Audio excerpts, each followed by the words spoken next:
ভাই বিক্রি হয়ে গেল কেমনে বিক্রি করলো ভাই কিনলো কেডাই মানে দুটোই আছে ভাই কয়টা গরু আনছেন পাঁচটা বিক্রি হয়েছে কয়টা হ্যাঁ বিক্রি হয়েছে কয়টা চারটা একটা এখন আছে কয়টা একটা আছে। এটা আছে হ্যাঁ আচ্ছা গরু কি নিজের বাসার গরু না কিনা গরু বাসার গরু বাসার গরু তো একবারে কি সব বিক্রি করে ফেলাইতেছেন হ্যাঁ। এটা কুরবানি উপলক্ষে হ্যাঁ আচ্ছা এখন এই যে এটা আছে এটা দাম কত চাইতেছেন হ্যাঁ এটা দাম কত চাইতেছেন এটার দাম চাইছে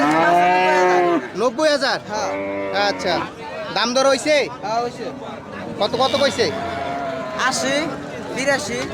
এরকম দাম বলছে কত হলে ছাইরে দিবেন এটা হ্যাঁ? কত হলে ছাইরে দিবেন 80 রুপি 1000 হলে বেচালাম 80-র উপর হলে বিক্রি করে দিবেন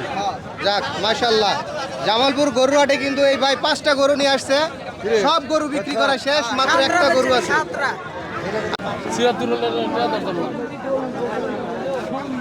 যাচ্ছে তো না যাচ্ছে নিতাম না পার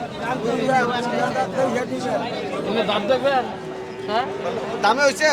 76 করবো সুকে না এটা 80 যাচ্ছে চাপান আমি আপনার 80 করে দিছি নাম করে দিছি 79,000 দিলে 800 টাকা প্রো মিডিয়া 500 দিলে প্রো মিডিয়া ওই তো না ভাই উনি কত বলছিল উনাই ভাই 76 ভাড়া মানে দিছে 576,500 আপনি চাইছিলেন কত আমি আগে চাইছি 90 হ্যাঁ পরে লাস্ট করে দিছি 78,500 ৭৫,000 সেটা না গরু তো দেশি গরু না দেশি গরু মাশাআল্লাহ গরু তো অনেক সুন্দর গরু এ বন্যা ওই এবিলা নজর